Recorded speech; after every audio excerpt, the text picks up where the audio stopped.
You- Hello. Excuse me as I adjust this. There we go.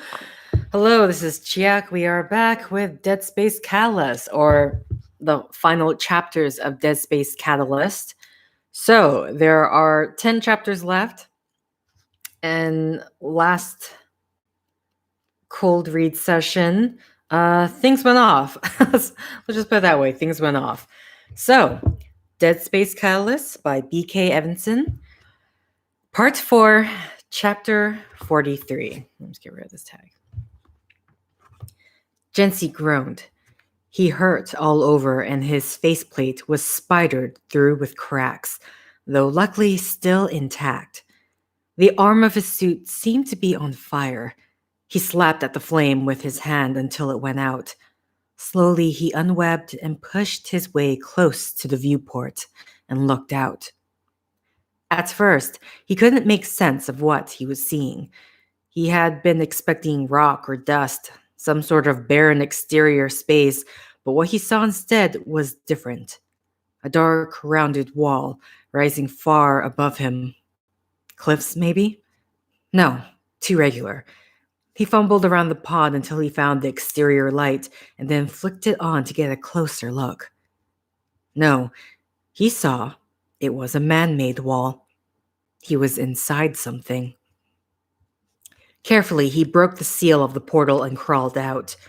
He was in a domed chamber, fairly large, round. His craft had broken through the dome above, which meant that probably the atmosphere of the planet was not breathable. Hopefully, he had enough oxygen left in his suit to get to a contained space. Probably he did. But just in case, he crawled back in, came out with two bottles of oxygen that he used to refill his tanks. He took the first aid kit too, just in case his injuries went beyond mere soreness, and the flare pistol. He had struck and destroyed several tables, he realized, and gouged a channel along the stone floor. Not far from where he landed, there was a large hole, and there were more than a few burnt and charred bodies here. Probably people killed, he was sorry to realize, by his landing. It was an accident. He couldn't have known he would land here rather than somewhere nearby. He couldn't even see where he was going, but still he couldn't help but feel guilty. More lives to add to his tally. He just hoped one of them had not been Istvan. The rest of the room seemed deserted. One of the bodies near the edge, lying face down in a riot suit, was not charred. Indeed, it seemed a little mysterious that it was dead at all. Or, at least, it was until he prodded it and rolled it over and saw the hole torn in its chest, as if a cannon had been fired from inside of its ribs. What did that? He wondered. It didn't look like a wound from a pistol or a rifle or something that plasma might do. But if not those, what? The corpse had a lump within its riot suit somewhere down by the waist. Jency, curious, unzipped it to find a plasma pistol, an older model with a wide beam and with its serial numbers filed off. Obviously something the guard had smuggled in. He picked it up, slipped it into his hand. The earpiece of his rig crackled, and he got a strange, staticky transmission. "Ever you are," the voice said. "Be careful." "Hello?" said Jency. "Who is this?" The voice began to speak again, but Jency could hardly hear it. Something had struck him hard on the head and shoulders and knocked him down. He could feel it wrap around his arms and shoulders and digging into his back, trying to cut into his suit. And it was there before his face, pressing against it as well. Some kind of antenna. Or, I looked up this word before and I suddenly forgot how to say it. Sorry. I'm so sorry. I'm going to have to look up this word again. It's I kept saying proboscis last time, but I knew it was wrong. But I can't remember how to pronounce it again. It's not exactly a word I'm going to require in my daily life. I should hope not.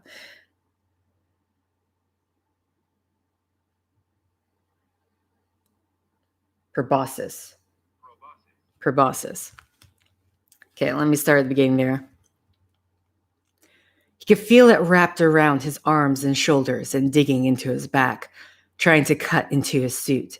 And it was there before his face, pressing against it as well. Some kind of antenna or proboscis feeling around his helmet and prodding at it, looking for a way in. It was something alive, clearly, but unlike anything he had ever seen, and he had no doubts that it was trying to kill him. He felt of the proboscis pushing its way against the steel around his neck, trying to insinuate its way through. He rolled over hard, trying to crush the thing between his body and the floor, and for a moment the pressure on his back loosened, and he forced his arms up and began to tear at the thing, one hand trying to push it back and away, the other managing almost by accident to grab its proboscis, which thrashed in his hand and tried to whip free. He tugged it forward and then snapped it hard, and the proboscis went dead at its tip, but the rest of it didn't stop trying to break away and get back at him. Slowly, he managed to pull away from it and move up on it, pinning its body down with his knees. Holding the proboscis with one hand, he felt around him for the pistol with the other, hoping it was still within reach. But he didn't find it. Out of desperation, he tore the flare gun from his belt and thrust it against the creature's body. But then he wasn't sure where to fire. Where was its head? As far as he could tell, it didn't have one. It was just a pair of wings with long limb-like extensions and the central body that looked uncannily like a human spine. Where was he to shoot, then? "Can make it to the doors," said the crackling voice in his ear. "I'll open them." Not now, he thought. He pushed the flare gun roughly against the spot where the proboscis extruded and pulled the trigger. The flare sizzled and burned through the thing, eating away the proboscis and the flesh around it. The creature thrashed and then stopped moving. He stumbled up, dizzy, sweating inside his suit, listening to the sound of his own roughened, restricted breathing. What the fuck was that? He wondered. Some sort of alien? So that's it? An alien invasion? We finally discovered another life form and all it wants to do is kill us? He turned his suit light on and shined it on the creature, the flare still hissing and burning somewhere within its body. The thing was flesh-colored, he saw, and parts of it looked like bits of a human body, but assembled wrong and twisted. It had an uncanny quality to it, like a bad nightmare. His rig crackled again. "Are you still there?" the voice asked, still distorted, but clearer this time. "Did they kill you already?" "Not yet," he said. "Who?" "You can hear me," said the relieved voice. The voice seemed oddly familiar, but he wasn't sure why. It wasn't his brother, he was sure of that. "They've been jamming all the signals out," he said. "It took me a moment to figure out how to send something more specifically directed toward you that they'd be less likely to pick up and stop." "What the hell is going on?" asked Jency. "I don't know," said the voice. "I'm the only one now." "Only one what?" asked Jency. "Only one left alive," he claimed. Holy shit, thought Jency. He looked around him until he found the pistol. He picked it up, holding the flare gun in one hand and the pistol in the other. "Listen to me," the voice in his ear was saying. You're in terrible danger. You have to be very careful or they'll kill you. But if you can get to the door, I'll let you in. After that, you'll have to figure out how to get to me. But if you can get that far, maybe you'll get to me too." "How do I get there?" Jency asked. "Look around you," said the voice. "You'll see an opening in the wall. There's only one. Go straight through and don't turn right or left where the cells are. Straight in front of you, there will be a door. When you get closer, let me know and I'll open it." "All right," said Jency. "I'll make a run for it in a moment." He shone his light suit along the wall until the light dropped off and into an opening. There it was. Was it safe to go toward it? "What are these things?" he asked. "You wouldn't believe me if I told you," the voice said. "Try me." "They're people," said the voice. "Just like you and me. Or used to be. Something happened to them. Something changed them." "You got to be kidding me," Jency said. I wish I was. I told you that you wouldn't believe me. Not knowing what to say, Jensi said nothing. Slowly, he began to make his way around the chamber, suit light off, working, working solely off the glow from the pot's lights. What happened to change them? He asked. What happened to them? I don't know. You don't know? But either the voice did not choose to answer, or the but either the voice did not choose to answer, or the signal had been found again and blocked. Hello? Said Jensi. Hello? But there was no answer. His head hurt. He must have hit it in the crash. It was throbbing like crazy. He moved slowly forward, both pistols at the ready, trailing his way along the curving wall, moving as quietly as possible. There was a stab of pain deep within his skull, as if something had worked a knife carefully between his eye and its socket and then suddenly plunged it deeper in. He swayed, and for a moment the dark and gray world was dyed red, and then it slowly faded back to normal. But something new was there as well, just there ahead of him and facing away from him. Or rather, someone. A woman. Her somehow familiar, her body glowing softly. But no, he knew it couldn't be a woman. Couldn't be anyone human. The dome had been cracked open and the atmosphere outside wasn't breathable. Nobody could be alive here. And yet, she seemed alive, and he found himself drawn to her. He approached her carefully, feeling his way along the wall, staring at the back of her head. She was familiar. But no, he told himself again, that was impossible. His mind was playing tricks on him. He was hallucinating. Maybe there was a hole in his suit and something in the air here was adulterating his oxygen supply, making him see things that didn't exist. Still, he couldn't stop himself from approaching her. She didn't move as he came closer, just stayed exactly where she was until he was standing just a foot or two away, hesitating. He reached out and touched her shoulder. Suddenly her body seemed to come to life and she turned around to face him. And he saw that the reason the woman had been familiar was because it was his mother. He pulled his hand away and stepped back. You're dead, he said. You can't be here. Jensi, she said, help me. Help me become what I can. Help me become what I can be next. He pointed both guns at her and wished for her to go away, but she stayed there, staring at him, pleading. No, he said. You don't exist. Jensi, she said again. Help me. He began to pull back the triggers, but found himself hesitating. He closed his eyes tight, shook his head. When he opened them again, his mother was gone, and the gun he thought he'd been pointing at her were not pointing at her at all, but at his own head. What had just happened? What was wrong with him? After a moment, his headache had passed, and he felt gathered and confident enough in his ability to understand the world around him that he could continue on. There was, near the wall, a corpse, the body torn and strange, and perhaps somewhat burnt as well, a strange color to it in any case, like the purple-gray of meat drying too long in the sun.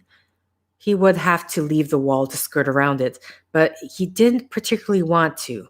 He felt better having the wall to run his fingers along. Just a corpse, he told himself, and began to step over it. Only, as it turned out, it wasn't just a corpse. As he started to step over it, it moved and hissed, and he saw that what he thought was human was not human at all, or at least no longer. He stumbled back and it was after him, waving scythe-like blades that seemed to have sprouted from its body, trying to slash him. Running backward, he fired the pistol into its body, but it didn't seem to have much effect. He fired into the head, burning a hole through the skull just above the eye, but the creature didn't fall or even slow down. Holy shit, he thought, and began firing into its legs. It took 3 or 4 shots to separate the leg at the knee, but still it kept coming, hobbling on one leg and using one of its one of its scythes like a cane.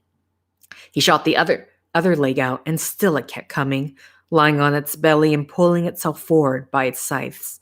He managed to flare He aimed the flare gun at the fleshy appendage of one of the scythes and fired, and watched the phosphorus flare lodge into the muscle and smoke and burn until it burnt through the appendage. Even then, it still continued to try to come toward him, dragging itself forward by its remaining scythe, dislocated mouth slavering. "How the hell do you kill these things?" he asked through his transmitter, but there was no reply. He darted forward and stomped hard on the neck and broke it, and then stomped again and a third time until the head broke entirely away. And yet, despite that, the single remaining scythe kept pulling itself forward, trying to find him. How can something live without a head? He wondered. And then he wondered if this, too, was something he was hallucinating. He stomped on the remaining scythe and broke it off. Even then, the thing didn't stop exactly, but simply couldn't do anything to him. He stood there looking at the uneasy torso, realizing he needed some better weapons. But there was nothing in the pod that seemed useful. Nothing much in the room either, as far as he could tell. He was, after all, in a prison, not the sort of place where it was likely that heavy weaponry would be lying around. He had just a few flares left. The plasma pistol proper had a number of charges, but it wouldn't last forever. If there were many more of them, he was likely to be in trouble. How could it be alive, he wondered again. How could it keep coming at me even after I took off its head? Whatever these once human bodies had become, it was something very far away from being human.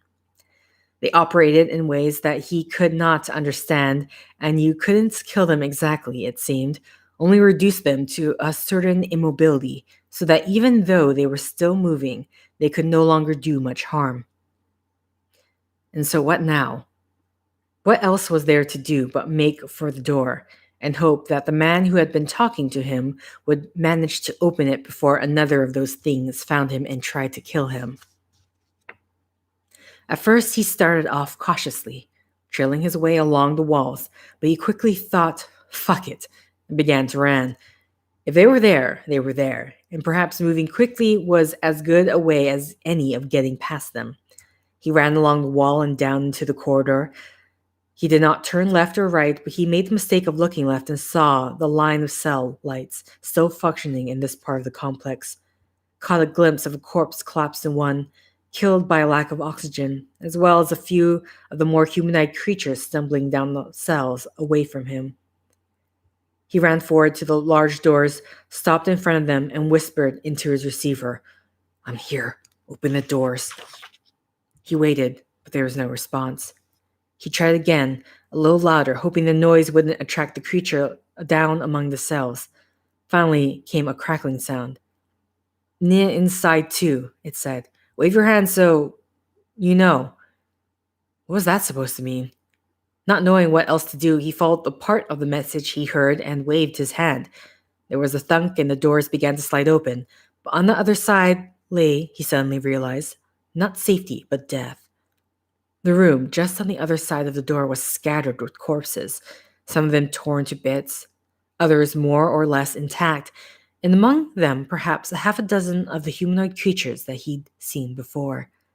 The moments they saw him, they hissed and started to rush toward him.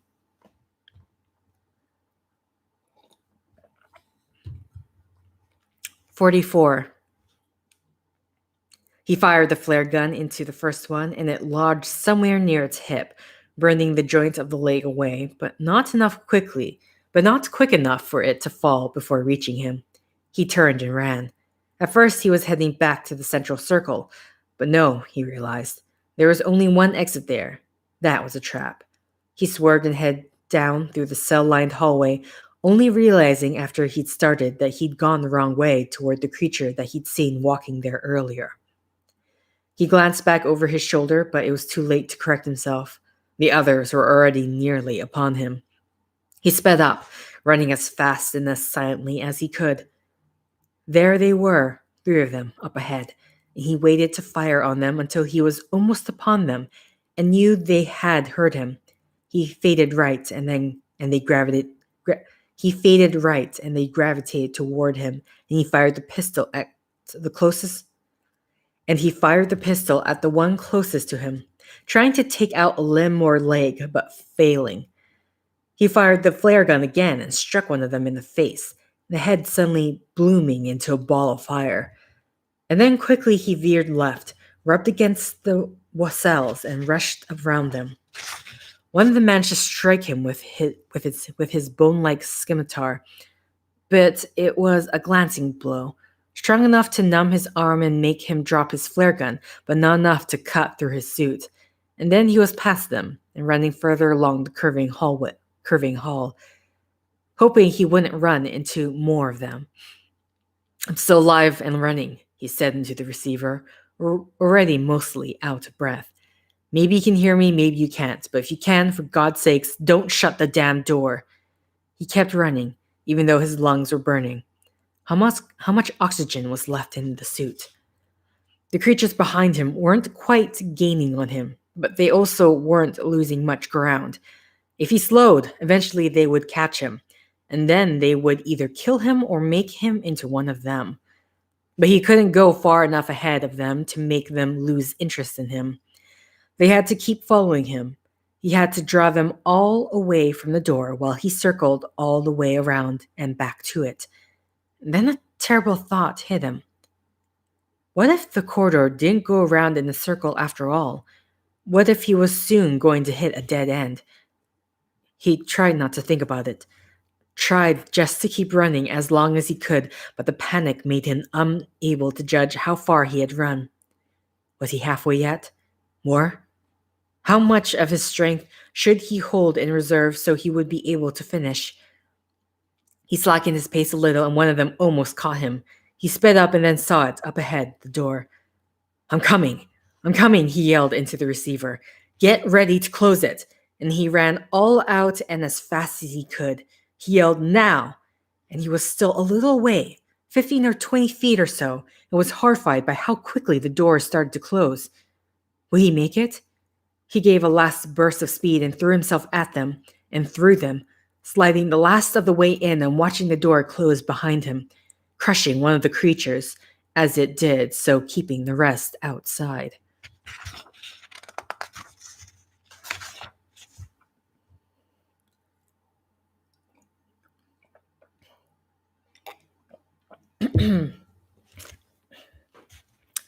"45. He lay on the floor listening to his own harsh, ragged breathing. After a moment, he heard the hiss of air rushing into the chamber and the breather in his rig shut off. The air here was safe to breathe. He stood up, retracted his helmet, wiped his face, and looked around. It was a large room, long, with a door to his right and a door to his left. The walls were smeared with blood and gobbets of gore scattered the floor. There were intact corpses here, and these he was careful with, making sure they were still human before approaching them. One wasn't. They had been torn apart and rendered harmless. He searched the human corpses for weapons. There were truncheons on a couple of bodies in riot gear, but he found nothing of use. Which way? He wondered, and for no particular reason chose the door to the right. It led him down a long, deserted hall to a door marked Interrogation Room.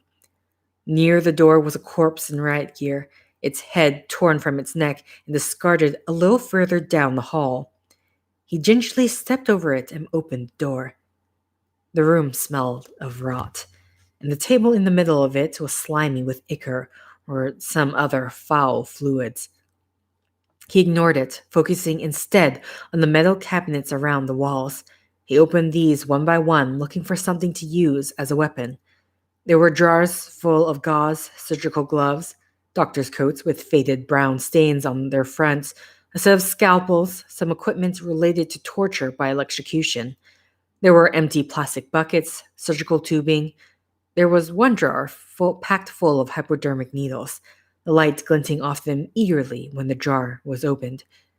There were ambles of various drugs, some to numb the pain, some to increase it, some to make you unable to talk, others to make you unable to stop talking. What went on in this place? He wondered, and thought again of his brother, wondered if he had been brought here and what they had done to him, what they had hoped to get out of him, and finally, what they had reduced him to. There were two very large cabinets, and these he saved for last. One was locked, but he beat it open with the butt of his gun. Inside were larger implements of torture, a long curved hook on the end of a rigid metal pole, a branding iron with a self-contained heating apparatus, and a laser saw. He took the latter, switched it on, saw that it offered a foot-long blade. Yes, he thought, finally something useful. The others was unlocked, but seemed to be jammed. He tugged on it, then banged it, finally pulled hard enough that it sprang open, making him stumble backward. Inside was a man. His hand was bloody from holding the door shut, and his face had been smeared with gore. His eyes darted here and there, and even once the door was open, he continued to crouch in the cabinet, pressed against the back wall. Don't kill me, he said in a small voice. I'm not going to kill you, said Jency. I don't even know who you are. He reached out, but the man batted his hand away. Come on now, said Jency. There's nothing to be afraid of. There's everything to be afraid of, the man said, but very gingerly he eased his way out of the cabinet. He looked around the room. James Waldron, he said, and held out his hand. I heard you, he said. I heard you screaming. I heard you searching through the jars. I thought it was them. Do you know what's going on? Asked Jency. How did they get in? They didn't get in. They were already here, said Waldron. I saw the hole, said Jency. You dug something up, didn't you? Waldron shook his head. His eyes were still darting about, unable to focus. No, he said. They're us. Us? They're not aliens at all, said Waldron. That's what I thought at first, but it simply isn't true. They're dead humans who have been changed, transformed. That's what the guy on the radio told me, but I didn't believe him. Who are you? Who told you? I'm sure. Who told you? I'm sure, said Waldron. I saw it happen with Bill Ambler. Who's Bill Ambler? Asked Jency. Who was Bill, you mean? Said Waldron. First he died, and then I saw him change. I saw his body jerk and stretch and crack, and then he was alive again. No, not alive exactly, not in the way we understand that. Not Bill either. And then I watched him kill Michael Stewart, and then Michael changed too, and then I ran. How many are there? Asked Jency. I don't know, said Waldron. Too many. But one's too many. We have to try to get out of here, said Jency. We have to try to find some safety. This is safety, said Waldron. We're safe here. Jency shook his head. There's no food here, he said. We can't last. We need to find someplace else. No, said Waldron, and began to shrink and turn away. He started to babble, words coming out all wrong, offering bits and pieces of the story of the deaths he had seen. No, he was saying, they must not go out there. One man decapitated, another lifted up on the size of one of those monsters, the blades thrust right through his chest. Another struck down by something like a flying bat that wrapped itself around his head, and then with some sort of weird proboscis or tentacle broke open his skull. Another, but Jency was shaking him, trying to get him to focus. I know you're frightened, he was saying. I know you don't want to go, but we have to. It's the only way. Waldron shook his head. If I go out there, I'll die. I won't let you die, said Jency. I promise. Waldron shook his head reluctantly, but slowly he allowed himself to be led toward the door. Do you know my brother, Istvan? Asked Jency on the way out. Is he still alive? Istvan? Said Waldron, and nodded. He seemed much calmer now, as if he had accepted whatever fate awaited him on the other side of the door. He was here for a while. Strange fucker. Something really wrong with him. He's really your brother? Jency nodded. Is he still alive? He asked. They took him away, said Waldron. Where? I don't know, said Waldron. The people interested in him were scientists. Maybe the research facility? What research facility? Asked Waldron. Is there one on this planet? I didn't know. I was a prisoner of conscience. They didn't tell me anything. He's probably there, said Jency. Unless they took him off planet. But no, he got to be there. Are you looking for him? Asked Waldron. Don't bother. He's probably dead and has become one of these things. You find him and he'll try to rip your head off. If I were you, I'd be worried more about saving my own skin than about finding my crazy brother. No, said Jency, as much to himself as to Waldron. He's still alive. He's got to be. How could I have gone this far if he was already dead? He needs me. He needs my help. Waldron shrugged. You're a fool, he said. They walked back down the hall, Waldron always behind him, one hand on Jency's shoulder, always anxious, always nervous. How do you get out? Jency asked. Control room. Probably has a door to the outside, said Waldron. I think it was locked. I heard one of the guards say so before one of those creatures killed it. There may be other ways out, I don't know. This is the first time I've ever been in this ring. Ring? That's what we call them, said Waldron. Excuse me.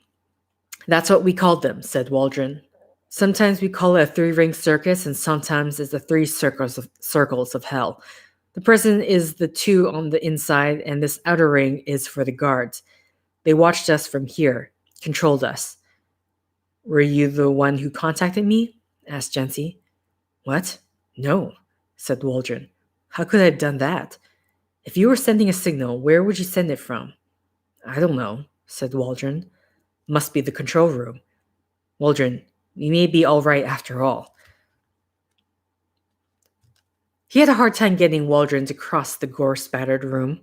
He had begun to mumble under his breath and tried to turn back and scream when Jency dragged him across, but in the end they managed it. Through the door on the other side was another hallway. Curving slightly, they followed it around, slowly. And then suddenly there was a moment when Jency felt a wave of pain wash through him. He grunted and stumbled, nearly went down, and his head began to throb. There again was his dead mother standing before him, looking at him this time. As he watched her, a slug-like flicker of blood leaked from her nose and down across her lips. She looked it away. Jency, she said, help me. I must arrive at what waits me. You're not real, said Jency, but he was having a hard time believing she wasn't real. She looked so genuine, so much alike she had in life, that part of him couldn't quite believe this was a hallucination. It had to be something more. Jency, she said, and reached out for him. And then something heavy struck him on the side of his head. Woozy and disorientated, he fell to his knees, looked up just in time to see Waldron's boot kick him in the face. He fell back. No, father, Waldron was shouting. No! He was waving at the air with one hand, pulling on it as if it were palpable, and flailing around a loose riot helmet with the other. And then his voice changed, becoming nervous and weak, the voice of a little child. Where are you? Waldron said. Where have you gone? Waldron, Jency managed to say, as he started to scramble up. Stop, there's nothing there, you're hallucinating. But then Waldron turned to him and looked directly at him, a strange glow in his eyes. Ah, Daddy, he hissed. There you are. No, said Jency, I'm not. But Waldron was already upon him. He brought the helmet down hard, but Jency brought his arms up and blocked it. Pain shot through his arm, his hand going numb. Waldron kicked him in the side, and then Jency was half up, swaying upon his feet, groping for his pistol. No, Waldron, he said. I'm not him. You need to die, father, said Waldron. his voice a strange crone. "And this time, you need to stay dead." He started forward again. Jensi circled, trying to stay out of reach. "Stop or I'll shoot," he claimed. He had the pistol out and was aiming it, but Waldron didn't even seem to notice it. He only had eyes for his father. And there, over Waldron's shoulder, distracting him, he saw the flowing white figure that was his mother. "Jensi," she said, "why don't you come?" His concentration had been thrown just enough so that when Waldron rushed forward, he found himself unable to get away. He fired twice, trying to hit him in his legs, just trying to bring him down, but the first blast hit him in the stomach and the second in the hip. He fell onto Jensi, but whatever had been driving him forward seemed gone now, and he did not strike out. Jensi rolled out from under him. He turned him face up. The wound in his stomach was bad. He moved Waldron's hand to cover it and tried to hold the blood in, keep him together. The bullet in the hip must have struck some sort of artery. That wound was pumping out little gouts of blood. He pressed his hand against it to try to stop it, but he knew it was too late. Waldron looked at him, his eyes hurt and confused. "You promised you'd protect me," he said. Jensi didn't know what to say. "I'm so sorry," he finally offered. Waldron stared at him as if he hadn't heard. He lifted his blood-soaked hands away from his stomach and stared at them. The blood, meanwhile, started to pump from his stomach. His face was very pale. He let his hands fall. "What happened?" he managed to ask. "And then he died." So many dead, Jensi thought. Jensi thought again. So much loss. He should not have told Waldron he could protect him. He couldn't protect anybody. And if he left Waldron back where he had found him, the man would still be alive. How many more deaths would he end up being responsible for? He arranged the body, straightening the legs, smoothing the arms down the sides. He took a moment to contemplate his work and a moment to dedicate his thoughts to Waldron and wish him well. And then he left. He was halfway down the hall when the sound brought him back. A strange sound, a sort of crackling noise. He took out the laser saw and headed back. One of the bat creatures loomed over Waldron's body, its wings enfolding him in a sticky embrace. Its wings enfolding him in a sickly embrace. It had inserted a bone-like tube into his forehead and seemed to be pumping something into him. The body itself was not the same body he left a moment ago. It had begun to change, transforming into one of the creatures, bone and flesh tearing and reforming, slowly coming back to life. He turned on the laser saw and rushed forward, arriving just as the flying thing had withdrawn and taken off. He leapt after it, managed to cut through one of the wings. It fell flopping, and he cut it down the middle until it stopped moving completely. And then he turned to take care of Waldron. The thing that had been Waldron was already up, hissing, swinging its scimitars. One of them caught him in the side and spun him sideways, knocking him down. It leapt on him, trying to bring its mouth to his neck, and he found himself grunting, struggling to keep it away. He gave a cry of what might have been frustration and thrust its blade down at him, just missing his arm. He dragged the laser through the blade-like appendage and severed it. For a moment, its balance was off, and it reared up. And he could bring his arm across enough to sever its other blade. It still held onto him with the stumps, still trying to bite his neck. For a moment, it did get its teeth in. He gave a cry of pain and frustration and shoved it off, managed to roll it over so he was on top, and then he very quickly severed its head. It took just a moment more to separate all the limbs and make sure he was immobilized once and for all. And then he lay there on his back, staring up at the ceiling. Hardly fair, he thought, to have to kill the same person twice. But then again, he told himself, life is never fair. He lay there a while longer, catching his breath, and then he got up and went on. The control room was only a little farther along. He followed the curve around, and there was a reinforced steel door, a plate glass window next to it. He looked in and saw the back of a man busy taking a piece of machinery apart. The desk in front of him was scattered with circuit systems, some of which seemed to have joined artificially together with twists of wires. He tried the pad beside the door, but it wouldn't open. He went to the window and knocked on it, but the man didn't seem to hear. So he went back out to the room with the corpses and got a trenchkin and brought it back and rapped as hard as he could on the glass. This time the man heard. He spun around and stared, and Jency was a little shocked to discover it was Henry. But Henry was quite a bit more shocked. He fainted dead away. Even when he was concussed again, Henry still couldn't quite believe it. He went to open the door for Jency at first, just stared at him. Then finally he came over and worked the intercom, spoke with him through the glass.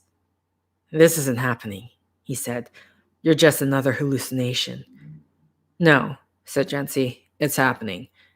"That's exactly what you say if you were a hallucination," said Henry. "I'm not a hallucination," said Jency. "I just crash-landed my pod into the prison. You and I were speaking until they jammed your signal." "That was you?" said Henry. His face was lined and drawn, his eyes still suspicious, but he seemed to be trying to believe him. "I'm real, Henry," said Jency. "But what if you've been sent by them to get me to open the door?" said Henry. "What if I believe you're real and open the door and then they rush in and kill me? It would be smarter just to ignore you." "Henry," said Jency, "I've come thousands of miles just to be here. I just had to fight my way through creatures that seemed to feel no pain and had no interest in dying. I met a prisoner named Waldron and then had to kill him, and then he came back to life so that I had to kill him again. I've been through a hell of a lot. Damn it, let me in."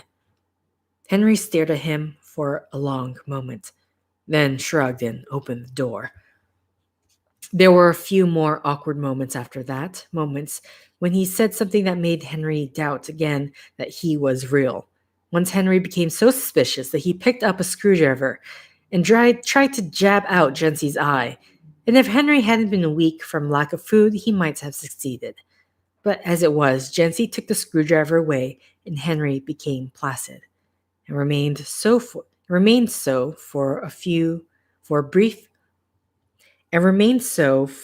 a brief while until he began to be agitated by suspicion again. Maybe it wasn't even something he said, but just something else. The side effect of what Henry kept referring to as the pulse.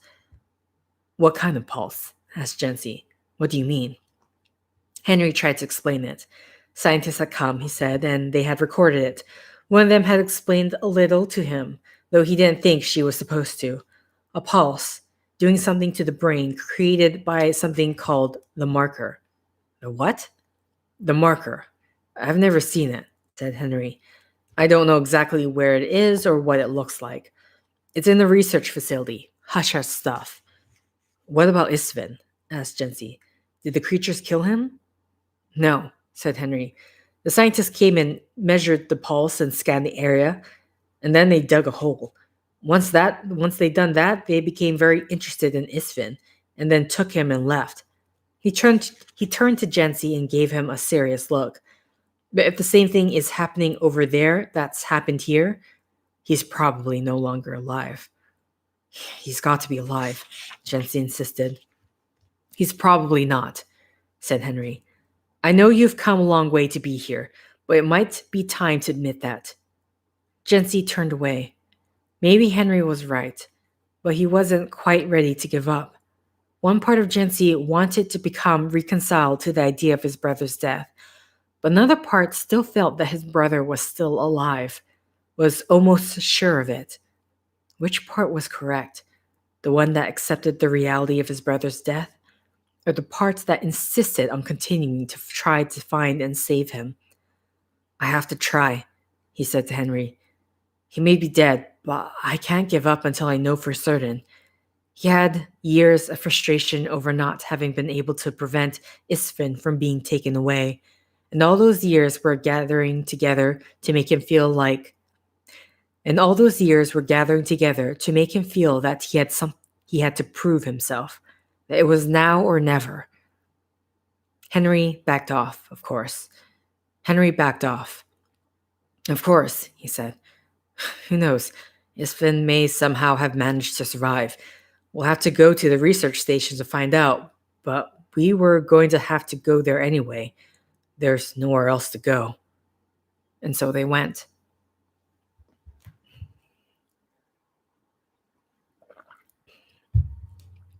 "46. They found Henry a rig, and then took the contained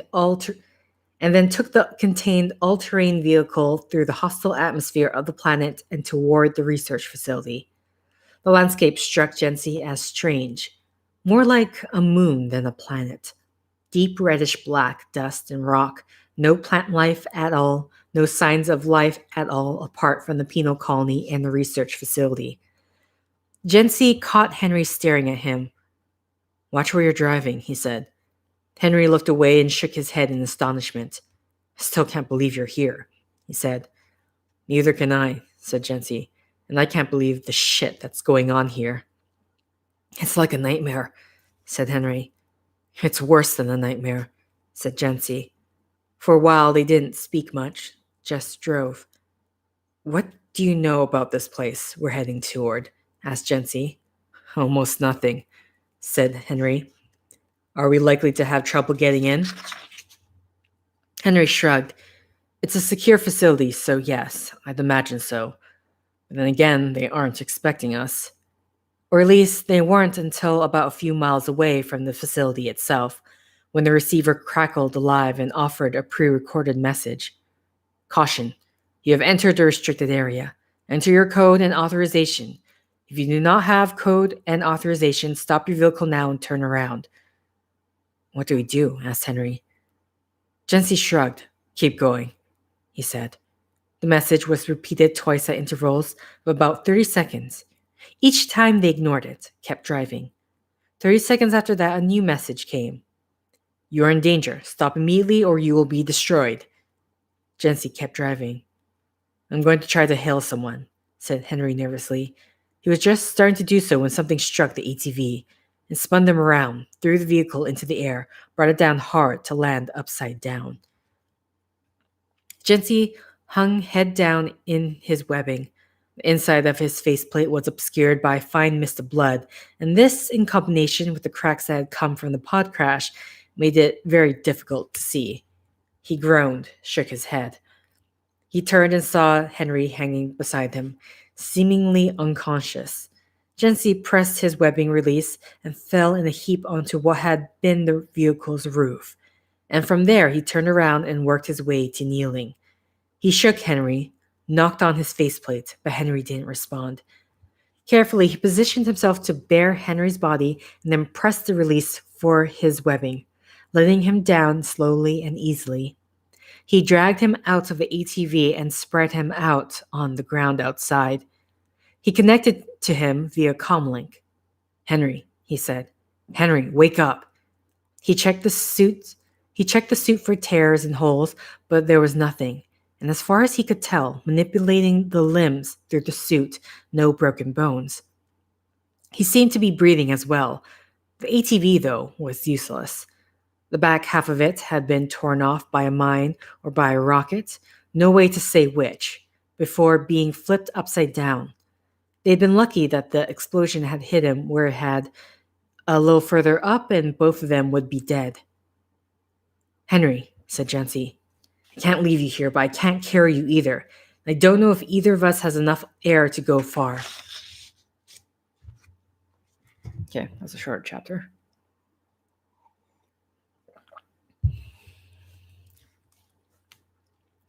"47. Callie would hear noise through the slot, but it was never anyone human. The creatures would come from time to time, and if they heard her, they would scrabble at and try to break their way through the door, but she would hold very still, and after a while, they would go away. She had been left there on her own for 3 days, listening to the shouts and screams, Her food had run out at the end of the first day, her water carefully rationed in the middle of the second. She was likely, she realized, to die of dehydration. That was better, she told herself, than dying out there, killed by the creatures. All the same, she'd like to go down fighting. She had examined her equipment, trying to figure out if she could build something out of it, manage some sort of primitive bomb. It didn't seem possible. She didn't have either the right materials or the right tools, and so, not knowing what else to do, she kept doing what she always did, examining her data, continuing her research. But there was not enough data. Never enough data. What had happened to the guard to make him go mad? And what had happened to him after that to change his dead body into something else? A parasite, maybe? How did it simulate consciousness? Was it tied to the marker and its broadcast, or was that something else? Was that something entirely different? No. What she needed was to get to the control room, get back to a place where she had access to all the data. If she had full access, maybe she would be able to figure it out. But she wasn't even sure if anybody was in the control room anymore. For all she knew, everybody might be dead. She turned back to the data she did have and tried to make the most of it. She was working over the same figures, the same numbers, yet another time when she heard a noise at the door. Yet another time when she heard Sorry, the sentence did not make sense to me. She was working over the same figures, the same numbers. Yet another time when she heard a noise at the door. At first, she thought it was one of the creatures returned again, coming to try to get at her. But then she heard the beep as a key card was scanned and the lock dropped open. She turned and waited, watched the door open. It was Anna Tilton, Callie saw, the cryptologist. She was a member of Bryden's Circle and a unitologist. Despite the dizziness Callie was feeling, she stood slowly up and tried to look unbroken and proud. So Bryden's finally decided to free me, has he? She said. Finally realized the errors of his ways? Anna held out a bottle of water to her. Callie took it, her fingers shaking. She had a hard time getting the lid off, but when it finally came, she started to gulp it. Not too quickly, or you won't be able to keep it down, said Anna. Callie had to make a conscious effort to slow down and stop, but she managed. She held the bottle a moment without drinking, then took a slow, careful sip.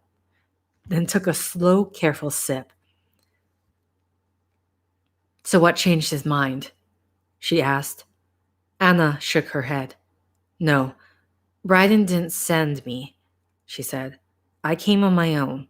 She reached into her bag, came out with a chunk of bread, which she handed over. Callie took a small bite. She couldn't believe how good it tasted. So what do you want? Callie asked. It can't have been meant to happen like this, Anna said. Callie looked up and saw Anna's troubled, distracted face. Death and carnage and those things. It's not some religious enlightenment. It's not part of the divine plan, no matter what Bryden thinks. I think we can agree on that, said Callie. But why bother to tell me? Why have you released me? Because you have to stop it, said Anna. You have to stop Bryden before it's too late.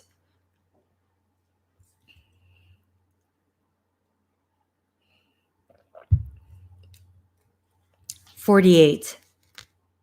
He waited, trying not to expend too much oxygen or energy, occasionally shaking Henry. How much time had gone by? 1 minute, 2, 5? When would he reach the point where he would not have enough oxygen to make it to the research facility?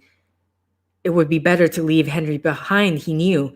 If he were just to abandon him and to make it on his own to the facility, he might have a chance. But he could not bring himself to do so. No, Henry had been there for him after his mother's death, and for years afterward, had been a true friend. He was not willing to leave him behind. And so he sat beside him and spoke to him through his transmitter and shook him until finally Henry gave a little groan and began to come around. What happened? Henry asked. Where are we? It doesn't matter, said Jency. What matters is that we have to go right now. Can you walk? Henry moved his limbs, winced. Something's wrong with my arm, he said. Can you walk? Jency asked again. I think so, said Henry. Jency helped him up by his uninjured arm, got him standing on his feet. He stood there, holding one arm in the other. All right, said Jency. Henry nodded. He looked dazed, but basically okay. We've got to be quick, said Jency. We've got to try to get there before our oxygen runs out and we die. They took off over the landscape, Jency leading the way, Henry stumbling behind. From time to time, he would call back to him, goad him along. They weren't running exactly. Henry was too dazed to run, but they were moving quickly, Jency's heart speeding up. They were perhaps a quarter mile from the facility when the warning on his rig sounded, and Jency knew he had only a little bit of oxygen remaining. He picked up his pace, hoping Henry would be able to follow. He shouted to him, encouraging him on. The building had grown large now, and he kept his eyes open for a door or an airlock, hoping they were coming toward it from the right direction to find one. If they had to circle the building, there was little, if any, chance that they'd have enough oxygen to make it. He heard Henry's voice in his ear. You're getting too far ahead, he said. I can't keep up. Follow my tracks, Jency said. But I need to find a way in, said Jency. Oxygen's almost gone. It's urgent. Henry was saying something else, but he paid no attention to it. He was running now, moving as quickly as he could. The building was only a little way ahead of him, the corner of it, but he couldn't see far or well enough to glimpse a door. Which way should he go? He flipped a coin in his mind and went left, running beside the wall. He ran perhaps 40 yards and then decided he'd made a mistake and almost turned around and went the other way, but had enough presence of mind to realize that if he turned around, he'd simply use up whatever little oxygen he had, getting back to where he was. He kept going, ran perhaps another 30 yards, and suddenly reached a dark opening. He flicked his rig light on. It was an airlock, the outer door left open for some reason. He immediately turned around, went back for Henry. He found him near the corner of the building, weaving and swaying, just starting to turn the wrong direction. He called him and stopped him, then got a hold of his good arm and steered him the right way. His oxygen feed had shut off, having run out, and he realized he had very little time left. He felt lightheaded. There was his mother, standing just next to the building, smiling. It's a hallucination, he told himself. She isn't real. And he shut his eyes long enough to rush through her, pulling Henry along with him. He stumbled and nearly fell. He was breathing now already exhausted air, the little pockets of it left within his helmet, and he was beginning to grow dizzy. But then suddenly there they were, inside the airlock. He searched for the controls to close the outer door, but couldn't find them. His mother was there beside him, having followed them in. You always were the smart one, weren't you? She said. I don't know, Jency said. What don't you know? Asked Henry. If you're so smart, his mother said, let's see if you can figure out a way to get out of this one. The darkness was crowding up around him, reducing his vision. He was, he knew, about to pass out. He watched his hand grope around the wall and finally find the panel and press it. Outer door must first be closed, said a flashing message. His mother's face seemed to be eaten away, beginning to collapse in on itself. He tried again, pressing another button. The message flashed again. Outer door must first be closed. You can't do that, Henry said. I'd let all the oxygen out. Henry's voice sounded better than his. Maybe he had more oxygen. Henry, said Jency, will you? and then he felt consciousness bleeding away and he collapsed. A rush of wind, a strange brittle quality to the world around him, as if it could be swept away at any instant. He was standing in the middle of a dark plain, beneath a sky streaked with reddening rays of the setting sun. There was the sensation of something rummaging around in his head, a kind of blunt and unnamed animal snuffling its way from place to place, sending out little bursts of pain all through his brain. And then there sprang up before him a dead face that at first was unfamiliar, but quickly he recognized as the politician his brother had killed and shot, Fisher. The man's head was half destroyed, blood and brain leaking from it to stain his shoulder. One of his eyes was gone, but the other eyes stared at him. "You're like him," the politician said.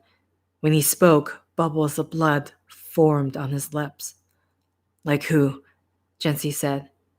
"What you have inside is not exactly like him, but it is more like him than the others. What he has inside is right and can be understood. Everybody else is wrong. You are neither right nor wrong." "I don't know what you're talking about," said Jency. "You must come to us.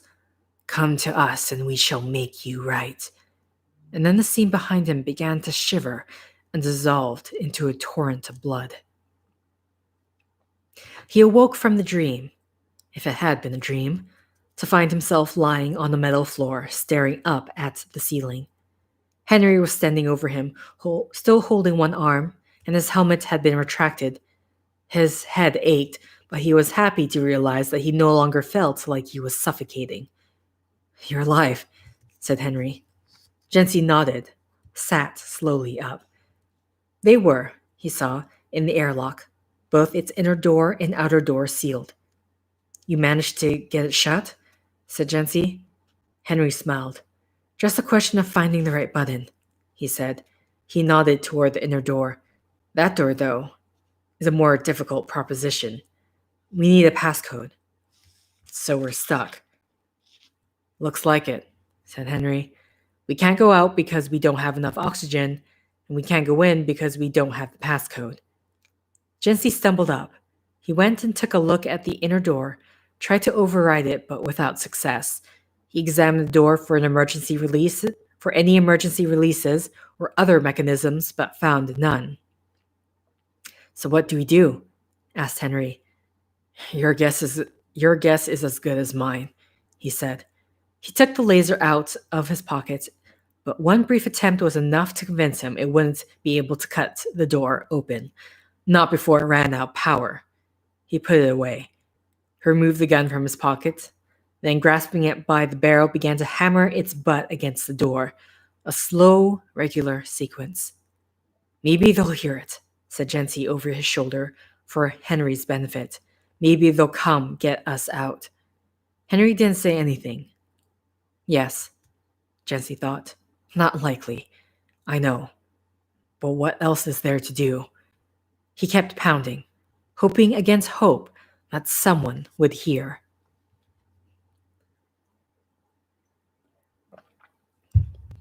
49. "They don't die easily," Anna explained. "You can shoot them and they just keep coming." Callie Dexter hefted the weapon she'd been handed, a kind of plasma rifle, with the barrel modified. When fired, it would, so Anna claimed, send out a stream of energy, but send it in a cutting line rather than focus to a point. "Good for taking off a limb," she said. "Don't bother with the heads, it's the limbs that matter. Once those are gone, they can't move." "But I've never fired a gun before," said Callie. "Neither had I until a few days ago," said Anna. Her face was drawn and tired. "Don't worry, you get used to it quickly." They started into the hall, Callie turning in the direction of the control room. "No, you can't go that way," said Anna, grabbing her arm. "We have to take the long way around. There are several of those things between us and the marker, and Braden has set up a few guards as well. Loyal fanatics who are likely to kill you on sight. We'll have to take the long way around." So instead they went the other way, away from the control room. "What does Bryden think he's doing?" asked Callie. "He thinks he's bringing about the next stage of existence," said Anna. "He's convinced himself that he's a prophet and that Isfin is as well, that together they know the will of the marker." "Crazy," said Callie. Anna nodded. "He thinks those things are servants in the service of unitology, but they're mindless. That's not what unitology is about. And there's something strange about them in relation to the marker. They won't come near it." "No, it's safe there," said Anna. "That's where he and Isvin stay, dictating to everybody and anybody who will listen to the will of the marker. There's almost nobody left now. Most of us have become those things. He's lost his way, but he's got a loyal following of the dead. He's a madman." Halfway down the corridor, the hallway began to change. The tendril and rot-like substance that had long been found here and there in the halls had started to build up thickly on the floors, a kind of slick organic substance that bunched like a brain. As the hallway continued, it built up on the walls as well. Anna stopped, opened an access panel leading into the ventilation system. "We'll go through here," she said. "Why don't we just continue down the hall?" Callie Dexter asked. "Trust me," she said.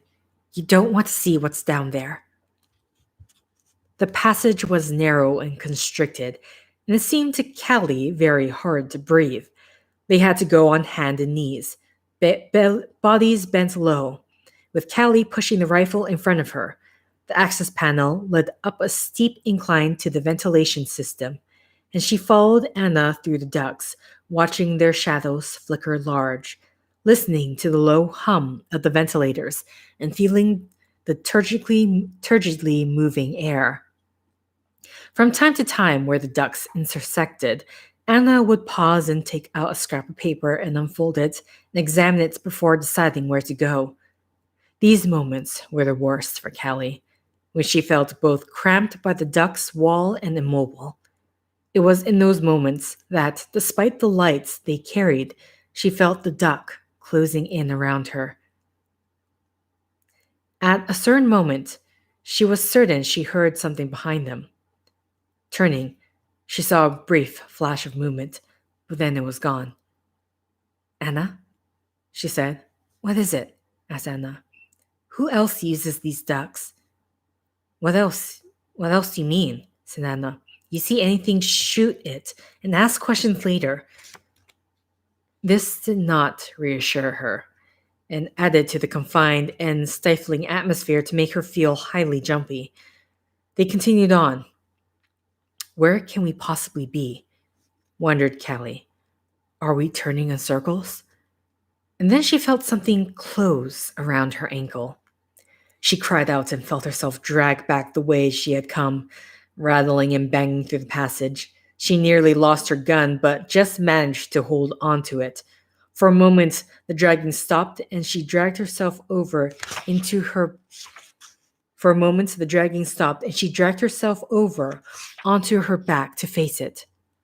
She saw the tip of a thick tentacle curled tight around her ankle, the ropey reminder of it stretching far down the passage.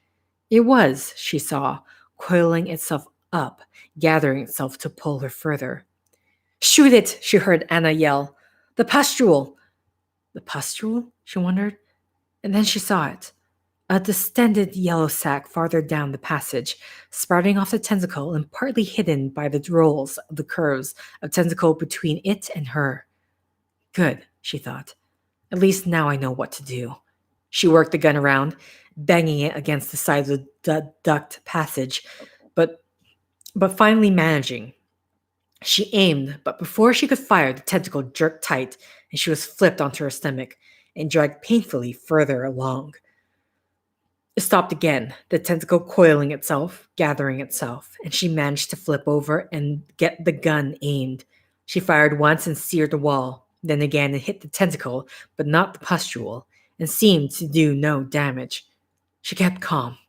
Third time's a charm, she told herself. When the tentacle swayed, she could see the hole where it had come from, a deep tear in the wall. If it tried to drag her through it, she knew it was likely to tear her apart. She aimed carefully, feeling the tentacle begin to tense, and fired one last time, and this time caught it. The pustule ruptured and exploded, tearing the tentacle in half. There was a roaring sound, and the remainder of the tentacle whipped away and back into its hole. Kelly pried the tentacle tip off of her ankle, saw the red gash she had left. She turned and crawled back the way she had come. She met Anna after just a dozen or 2 yards. She was crawling rapidly her way, but stopped as soon as she saw Kelly. "You're alive," she said. "You made it." "Don't act so surprised," said Kelly. "What the hell was that?" "One of them," said Anna. "They come in all sorts of shapes and sizes. As soon as we figured out how to deal with one type, another type appears. Luckily, that one we'd seen before." "I hope to hell I'd never see one again," said Kelly. They continued on, crawling through the ducts. At some point, Kelly had completely lost track of where they were. She began to hear noises that she wasn't sure were there. Is it a function of the marker broadcast, she wondered? Or was it paranoia, plain and simple? Part of herself, she felt, giving into the darkness and confinement, and beginning to imagine the devil in every shadow. But another part of her, the part that was a scientist, simply observed this struggle from a distance, curious to see what would happen. Up ahead of her, Anna had suddenly stopped. "What is it?" Kelly asked. "One of Bryden's men," she said. "Or used to be. I had to kill him on the way to find you. Now he's blocking the passage. We'll have to crawl over him." "What?" said Kelly. "It's the way we have to go. I'm sorry," said "It's the way we have to go," said Anna. "I'm sorry." "There's got to be another path," said Kelly, but Anna had already started forward. Kelly watched her crawl to the body and then gingerly bring her first hand and then her knees onto the corpse. But with the body in the passageway, she couldn't manage on hand and knees, and in the end she had to wriggle through almost flat. It was uncanny to watch her, the man's body slowly emerging as she passed over it, his staring eyes the rigor mortis of his mouth. It was a man Kelly had known well by the name of Dixon. First name John. She had never liked him, but, well, at least this point, that hardly mattered. "Come on," said Anna from the other side of the corpse. "Come through." She waited a moment, finally sighed and approached. The body had a sour smell to it, but was fresh at least. It hadn't yet started to decompose. She pushed her way slowly onto it, trying not to strike his head with her hips or knee. Very slowly she crawled along it, feeling absurdly obscene. There was barely enough room to get by. She wriggled her way forward, then reached out and grabbed his boot and pulled herself farther and finally clambered off. Anna patted her shoulder. "It's not that bad. You'll see worse," she said, as if that were some sort of consolation. And then she continued crawling forward. There was, after a while, a sound she couldn't place, some kind of pounding. "What's that?" asked Kelly. Anna stopped, listened. "I don't know," she said. "Probably one of those things." "No," said Kelly, shaking her head. "It's too regular." Anna shrugged. "Then one of Bryden's Met crew," she said. They kept on. After a little while, Kelly said, "We need to see what it is." "Why should we?" said Anna. "It's a waste of our time." "I'm curious," said Kelly. "I want to know." For a moment, Anna looked angry, and then her face softened into indifference. "Fine," she said. "It's your funeral." "And yours too, if things go wrong," thought Kelly, but she didn't bother to say so. They found an access ramp and left the ventilation ducts. Down below, in the building proper, the noise was louder. The hall they descended into was deserted, and they carefully tracked the noise down it until they came to an airlock. "There's somebody in there," said Kelly. "Somebody who wants to get in." "It's just those things," said Anna. "Some of them must be trapped." We don't need any more of them than we already have. Callie crossed her arms. It's not them, she said. We already determined that. The pounding is too regular, almost like a code. She was reaching out toward the emergency release when she heard Anna say, I don't think I'd do that, Dr. Dexter. Her tone of voice was odd, off somehow. Callie turned, saw that Anna was pointing her weapon at her. What's wrong, Anna? She asked, trying to keep her voice level and calm. I don't know, said Anna. But I. She shook her head. You're with them, she said. You want to get them out, and together you'll kill me. Them? Asked Callie. Those creatures, said Anna. You're with them. You're on their side. Callie shook her head. I'm not one of them, she said. Something is confusing you, Anna. You're not being yourself. You came to get me. You need me. There's no reason to kill me. She reached out and slowly put her hand on the emergency release. I'm going to open it, she said evenly. Please don't shoot me. She watched Anna holding her breath. For a moment, there was a struggle within her, and then her face contorted and she let the gun barrel dip down. Callie let her breath out and then pulled the emergency release.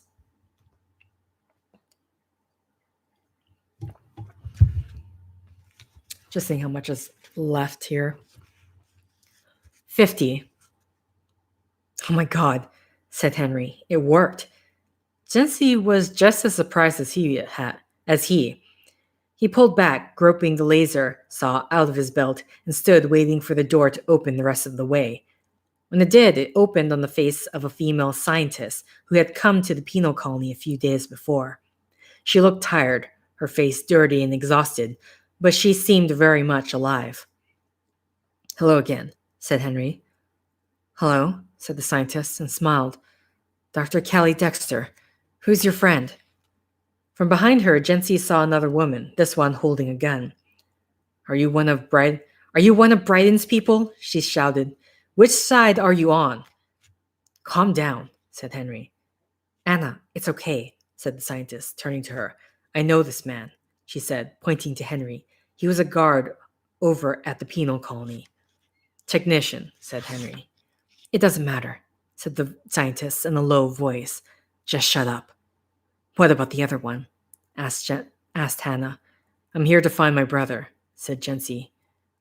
Your brother? Said Anna. Yes, he said. His name's Istvin. Callie gave a little cry. Anna simply raised and fired her weapon, scorching the wall just above Jency's head. Wait, said Jency, hiding behind the airlock door. Wait, what have I done? Your brother is the reason all this is happening, claimed Callie. He's the one who did all of this. He unleashed these demons, and there's something more. He wants to make new markers, spread the evil to other worlds, said Anna. Isman? No. Jency couldn't believe it. How could his brother be responsible? There must be some sort of misunderstanding, he said. My brother wouldn't do anything like that.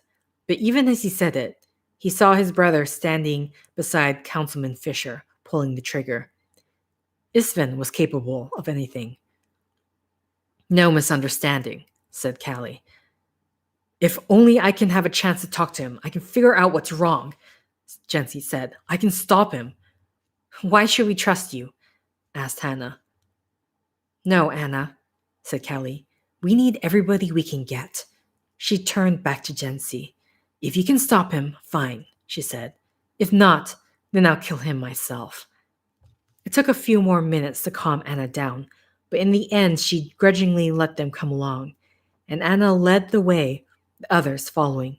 She took them down a hall, then doubled back and shuttled them into a laboratory while a patrol of Bryden's men passed. They came into a corridor and saw a creature stumbling the other way. They simply remained quiet until it was gone, and they could move on. They were getting closer to the control room, Callie thought, when, in a corridor covered with some of the strange organic growth Callie had seen earlier, she heard a click and Anna suddenly froze. What is it? Asked Kelly. Everybody get back, said Anna. Kelly inquired again, but Anna refused to say anything until the others had retreated to the end of the corridor. I've stepped on a pressure mine, her voice quivering. Something brightens left for us. In moments, I'm going to leap off of it and hope it will just maim me rather than killing me. No, said Kelly.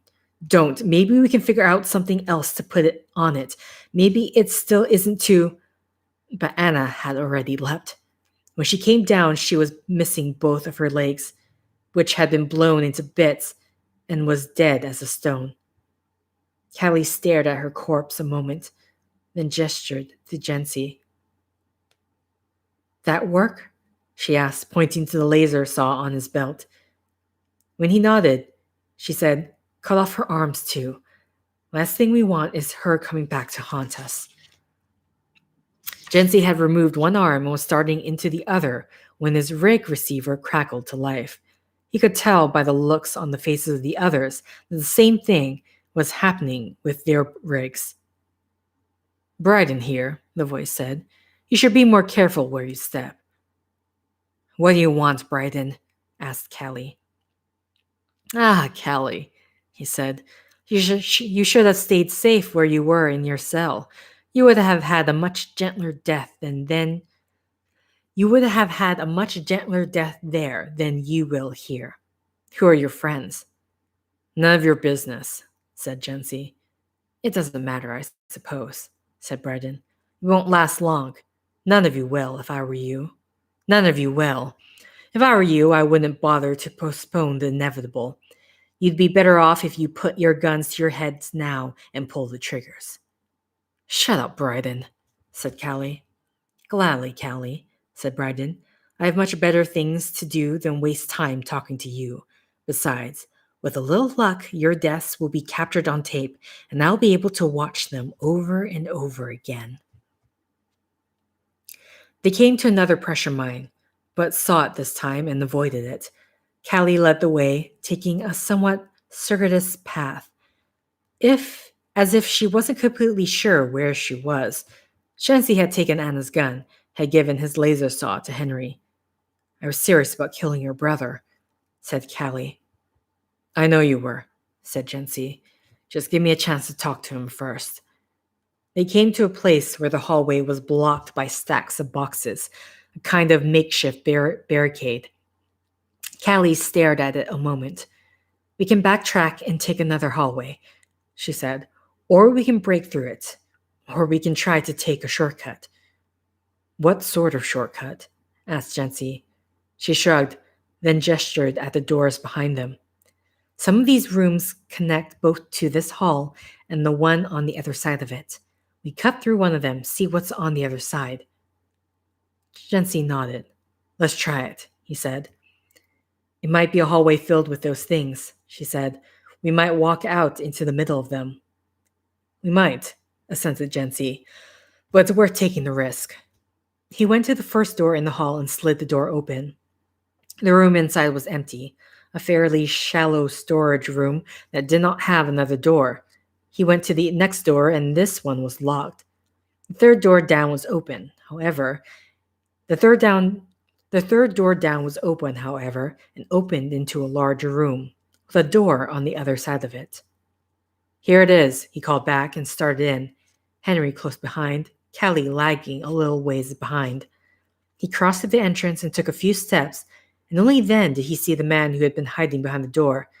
He swiveled to face him, raising his gun, but the man reached down to the console in front of him and pressed the button, and everything went wrong. He felt his body slow, grow paralyzed. The man suddenly was moving much quicker than he should have been able to. The man suddenly was moving much quicker than he should have been able to move, as if his metabolism had gone mad. He could just glimpse, out of the corner of his eye, Henry, suspended and equally unable to move. Stasis filled, he realized, and realized too that he was trapped. And then the man at the console was rushing about like mad. He was saying something, but Jency couldn't hear it, could only see his lips moving quickly to be read and hear a kind of insectoid whine. There was a rapid burst of energy, and the man's head simply fell off his shoulders. Another rapid burst, and the panel he'd been standing at erupted in a shower of sparks. Slowly, everything keyed up again, and rapid. Slowly, everything keyed up again, and suddenly he was rushing rapidly sideways, returning to the movement he had been in the midst of before the stasis. Henry collided with him, and they came down in a heap. Stasis trap, said Callie from above them. Simple but ingenious, but with a field not quite big enough to catch all three of us. She gestured at the headless technician. He made a mistake about which one of us to leave out of the field, and a further mistake when he underestimated my willingness to kill him. They dismembered the body and continued on, following the new hall along. They were halfway when Cassie. Okay, that's definitely a typo. They were halfway when Callie stopped and ushered them quickly into a side room. They stayed crouched there, listening to the wheezing sound of the creatures passing by, and only once they were ready to go out did Jency realize that the ducts overhead were broken out and that there was blood splattered along the walls. They slipped quietly back into the corridor and, after making sure it was safe, moved forward. Ahead was a strange buzzing noise, and Jency was prepared for some new abomination. But when he turned the corner, he saw to see it was a rattling ventilator. The hall curved sharply around another corner and came to an observation theater with a reinforced transparent wall. On the other side of it, in the operation room, stood Bryden. He had his arms crossed and was smiling at them. He activated the communication system between them. Still fighting it? He asked, smiling. Still haven't accepted the inevitable. Shut up, Bryden, said Callie. I'm here for my brother, said Jency. Let my brother go and I'll leave you alone. Your brother, said Bryden, momentarily off balance. And who might that be? Isvin, said Jency.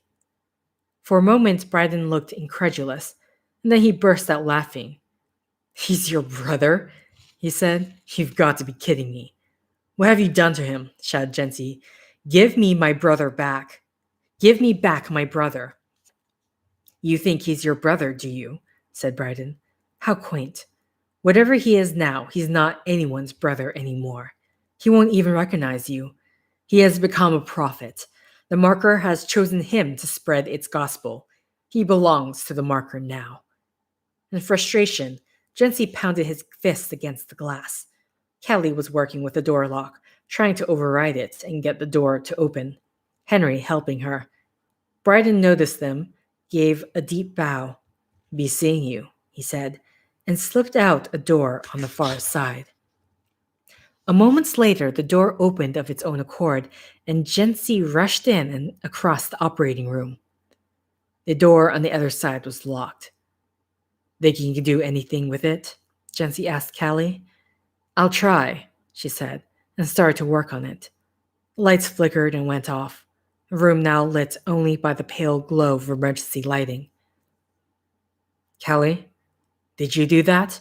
Jency asked. Knocked some wires, maybe? Wasn't me, she said. Wasn't me either, volunteered Henry. The door they had come in slid suddenly shut. Jency returned to it, tried to open it, but something was keeping it closed. Get your weapons out, Jency said. Quick. What's wrong? Asked Henry. There was a scraping, echoing sound somewhere up above them in the ductwork. Jency could hear it starting near one corner of the room, moving slowly toward the room's center, near a duct opening, near where Henry was. Henry, he called, move! Henry looked up, confused, but didn't move. The grating above him shattered and something large and lanky flashed down through the flickering light, and Henry was lifted off his feet. He screamed and screamed, swaying in the air as Jency rushed forward, already firing but without seeming to do much damage, and then Henry was hurled hard against the wall. And then the thing, whatever it was, turned its attention to Jency. It looked hardly humanoid, gathering as it was in one distended arm. The rest of its body, head included, remarkably squat. The arm groped toward him, and he had to leap back to avoid it. It came toward him in awkward little shuffling hops, and he fired at the arm without much success. He switched his aim and fired at the head, decimating it. And then the creature was shuffling and searching blindly. Jency took out first one leg and then the other, and then there was a little more than an arm. But it continued to crawl an inch about, still searching, still searching. Jency gave it a wide berth and made his way to Henry. He was dead, his neck broken, his eyes staring up at the ceiling. One more death, one more loss. Jency shook his head, still keeping one eye on the inching, throbbing, gigantic arm. Any luck with the door? He asked Callie. Almost got it, she said. He watched her working, concentrated and focused. She had broken the casing off the control panel with the butt of her gun and began to remove and shuffle the circuits. She ran a loose wire between two of them. There was a hissing noise and the door slid open. Let's go, she said. Where's Henry? Dead, he said. That thing killed him? She said. Too bad. You have to dismember him. I can't dismember him, he said. He's my best friend. Callie stared at him a moment. Last thing you want is your friend coming back to kill you. Or me, for that matter. Up to you. Come on, let's go.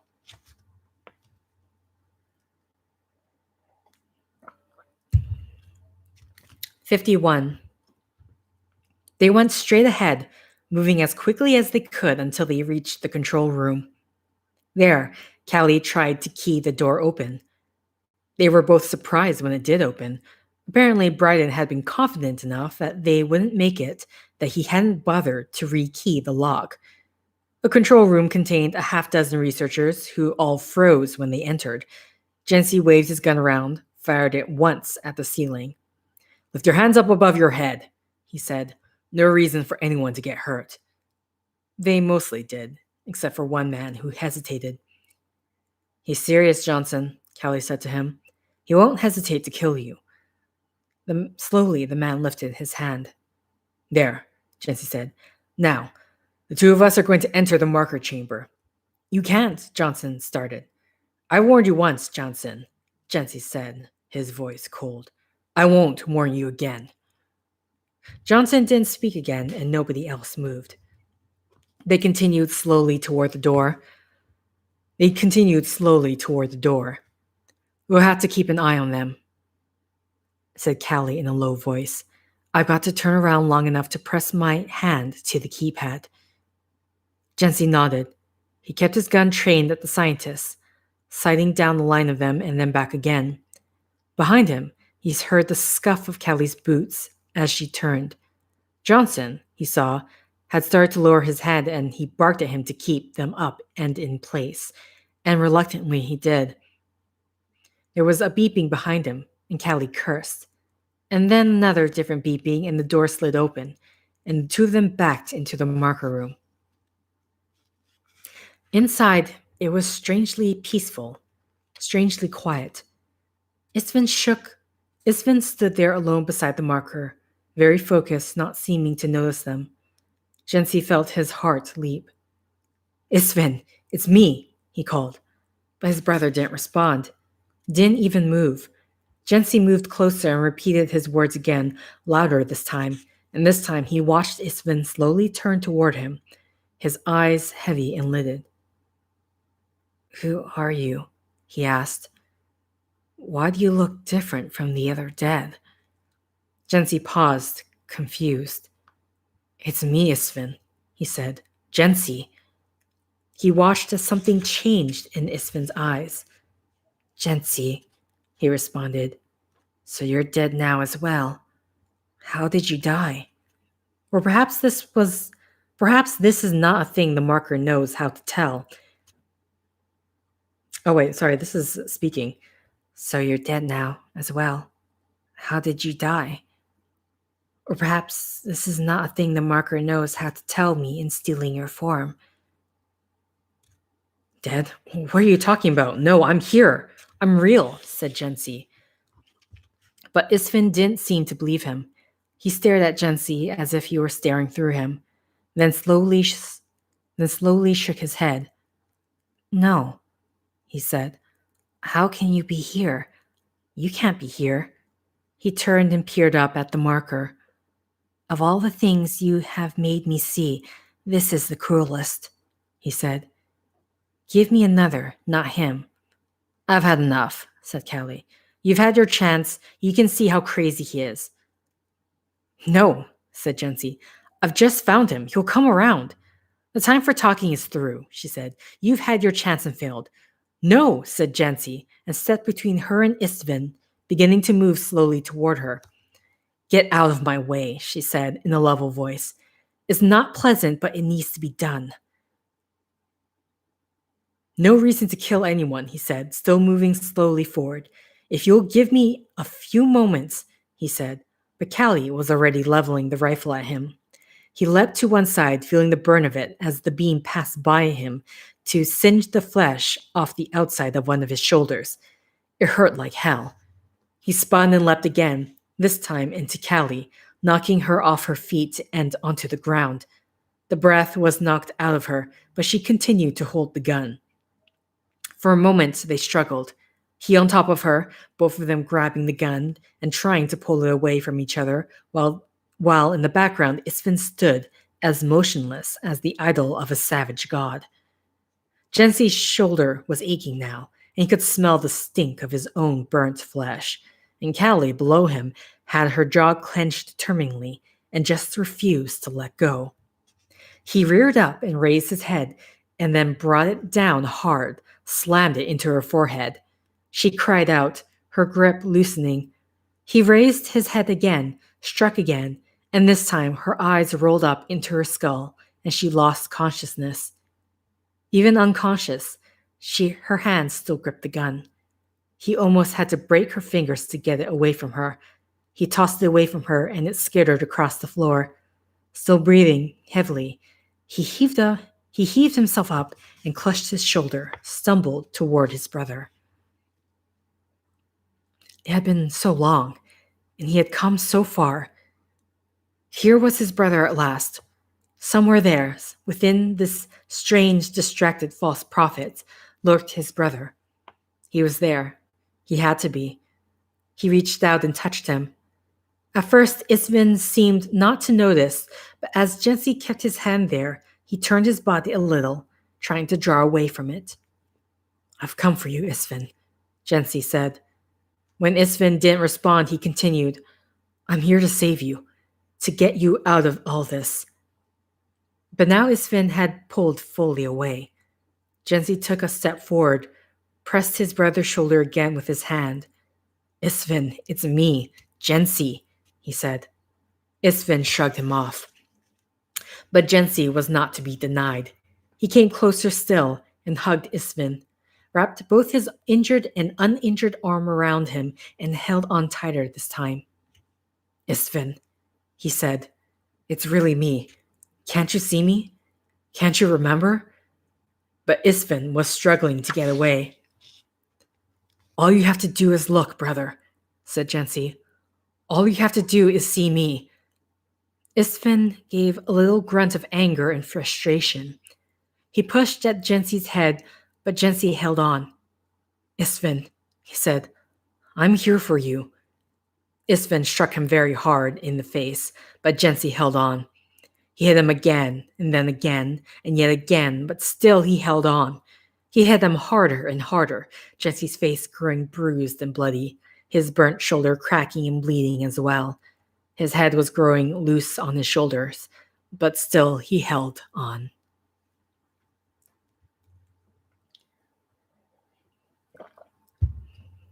"52. Something was beginning to change for Istvin. The veil that had fallen and had been the scrim upon which he had begun to see the other world was growing more and more tattered. no longer able to hold all the images of that world. There were gaps and tears, and the other world was beginning to leak out. The images of his mother, Councilman Fisher, and Khan no longer seemed as real as they had felt over the last few days. No, there was something wrong with them. They weren't real. They were puppets. Their motions wrong now, not realistic at all. How could he ever have believed that how could he have how could he ever have believed that was the man he had killed? And how could he have believed they could trade faces with one another? His hands were still moving, doing something. He was hitting something, he knew. Hitting the thing that something or other or someone was trying to pass off as his brother. No, it couldn't be his brother. Jensi was millions of miles away, safe on Vendagua. He couldn't be here. This was just another deception. The veil was in tatters now, all but gone. He slowly began to relax. He was less distracted, his motions less mechanical. He began to hit the thing masquerading as his brother's less and less hard, and finally stopped hitting it altogether. When he did, Jensi finally let go. He collapsed, bloody and broken, in a heap. Isfin watched him fall and then stood there looking at him. Yes, it looked like Jensi, remarkably like him, and did not continue to shift and change as the other dead had done. Isvin hesitated. What if it really was his brother? What if he had killed him? Slowly he crouched down near him and looked closer, examining the lines of his face. His mother's face had been just as he remembered it. The face she had the last time he had seen her. It was the face that had been captured in his memory, and this one was of the things that had allowed him to know she wasn't real, that the marker was talking through her. But here, Jensi's face was different than he remembered. He reached out and touched the face with his hand. Jensi, he said, is it really you? And then the veil came together again, or tried to. He felt a pain in his head, and then saw before him, standing on the other side of his brother, his mother. She was there, a ghost, the same ghost he had been seeing for days now, no different. No, Isvin, she said, this is a lie. This isn't really who you think it is. It's not, Jensi. It's not real. He's not? He asked. He could be convinced, he realized. In fact, he would have been convinced if he could not see the difference between this ghost and the man lying on the floor. His mother's face was the same as it had always been, not a bit different. But this man on the floor was his brother, but older and bruised and bloody, which meant that he was not a ghost created by the marker, which meant that Jensi must be real. But how was that possible? How could Jensi have come all this way, and why? In his confused way, he couldn't help but realize that if Jensi had come here, had traveled millions of miles to be here, it was for his sake. He had come for him. So his brother hadn't abandoned him after all. Quite the opposite. His brother had come for him. His brother loved him and was looking out for him. But if that was the case, then what about the marker? Did it love him as well? Was it looking out for him? What about Bryden? Was Bryden looking out for him, or was he using him? No, he realized. If his brother was his friend, then Bryden wasn't. Bryden had urged him on, had held him in the other world, had made him feel important. But Bryden was no friend to him. Bryden just wanted to use him to get at whatever the marker wanted to tell him. It was just a moment's lucidity, the thought quickly rolling under, but it was enough. He had been used and cheated, even if he didn't understand exactly why. Bryden had seen what the marker had done to him and then had fed on that, had encouraged him to fall further out of step with the world and into the other world. The result of which was here, lying on the floor, in the form of his broken and bloody brother. He put his hands under Jensi and pulled him up, pressing him to his chest. "I'm sorry," he said, whispering into his brother's ear. He wasn't sure if his brother was living or dead. "I didn't mean to hurt you," he said, but Jensi did not answer. How long he held his brother like that, he wasn't sure. Perhaps just a few seconds, perhaps a few minutes, perhaps longer. He was drawn from his revere because Bryden was suddenly there, beside him, patting his shoulder. "You're a true prophet," Bryden was saying. "I knew you would make the right choice. Our work here is too important to let extraneous details get in the way. The only family you have now," he said as he gestured at the marker and himself, "is right here." Isman stared at him, and Bryden's smile flickered just a little. Then, as Isfin continued to stare, Bryden repeated what he had said. Once he was done, Isfin began to smile. Very slowly and very carefully, Isfin stood up, holding the smile frozen and immobile on his face. Bryden was still talking, but he was no longer listening to him. He knew now what he had to do. He had to stand there, waiting for his moment, waiting for his chance. His mother appeared, stared curiously at him, head cocked to one side. "What are you doing?" she asked. "What are you planning?" But he just shook his head, and then it was the councilman he had killed instead, asking the same thing but in a very different way. And then last of all, it was Khan, who seemed the most interested of any of the three to know the answer. Bryden droned on. Isfin watched his mouth, his throat. When he finished, he looked at Isfin, waiting for him to say something, but he didn't say anything at all. Bryden waited a moment, eyebrows raised, and there still was no answer forthcoming, began to turn away, which was the moment that Isfin chose to leap on him and break his neck. Bryden went down without a sound. A boneless heap that it was hard to believe had ever been human. His head jutted oddly to one side. "It seems I was a false prophet after all," he said to Bryden's corpse. But the corpse didn't answer. His thoughts, so briefly lucid, were already beginning to become confused again. He did not know what to do to keep them straight. He kneeled, touched his brother's bruised and broken face. He massaged his neck, trying to bring him back to consciousness or to life. "Perhaps the marker can help me," he thought. "Maybe it wasn't my enemy. Maybe Bryden was the only enemy." He shook his head. Did he really believe that? No, he didn't. But he was worried that he might eventually convince himself he did. He kept talking to Jensi, kept touching him. Slowly, very slowly, his brother's breathing grew less shallow and began to come around. "Jensi," he said, "come back to me. Come, brother." And slowly Jensi did. One eye was swollen shut, and his face was bloody. His cheekbone perhaps collapsed, but he was alive. "Bryden's gone," he said, as Jensi opened his eyes. Jensi blinked, rolled his head first one way and then the other, and then asked, "What?" "Bryden's gone," he said again. "Dead, I mean." "Did you kill him?" asked Jensi. "I broke his neck," Isfin said in a matter-of-fact way. "Just snapped it." But Jensi had closed his eyes again. Isfin shook him gently until he opened his eyes again. "Bryden's gone," Isfin said. "It's just you and me. We can use the marker for good.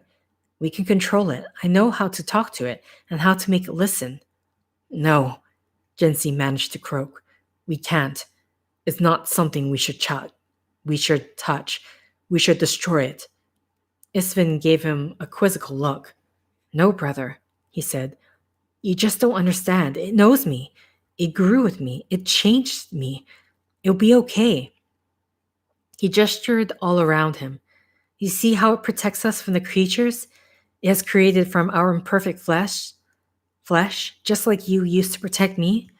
The creatures cannot approach us. The creatures cannot approach us. It will teach me how to control them, and then we can make this world our own. He gave a strange smile, one eye darting about independently. After that, who knows? He asked. Gensi shook his head, but Isfin was staring at the marker now, his gaze unfocused. It will give us a purpose, brother, he said. It will fulfill us. He lifted his arm and suddenly Gensi felt his head burning, aching as if it was slowly being torn open from inside. Was it a coincidence? Wondered Gensi. Or had his brother somehow triggered the pulse by raising his arm? Did Isfin really have control over the marker? And then the sensation deepened, intensified. It felt like something was scraping fire along the channel of his thoughts, reworking them, modifying them. He saw, before his eyes, a brief flash of his mother, her startled face staring at him, and then she was gone.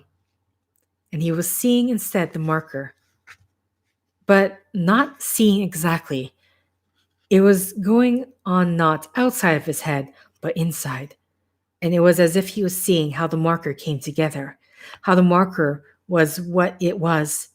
It felt like someone was applying pressure more and more strongly to his mind, forcing information into it.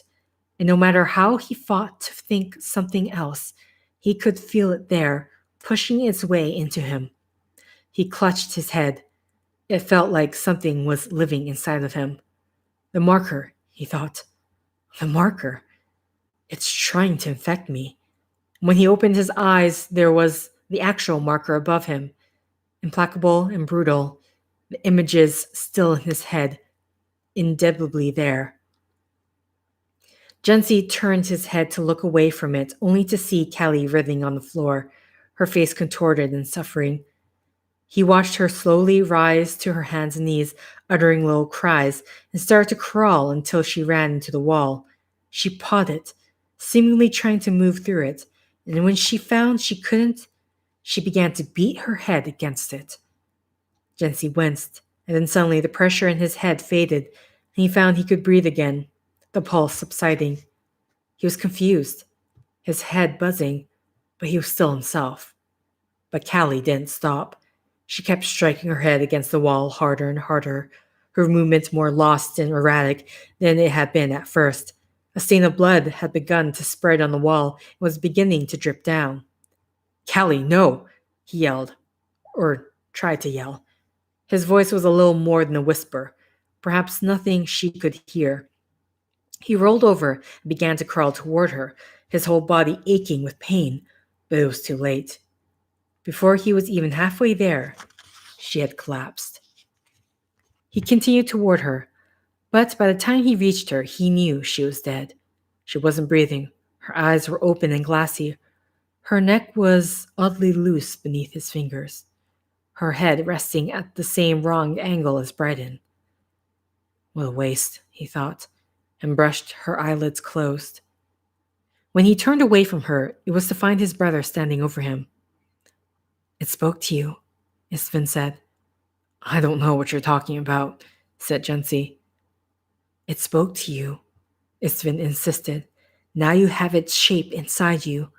For a moment he was still, motionless, as if he wasn't inside his body. Then he seemed to come to himself. He gestured past Gensi at Callie Dexter's broken corpse. What happened to her? She asked, seemingly astonished. You're crazy, said Gensi, but Isfin ignored him. Not everybody can be like us, said Isfin.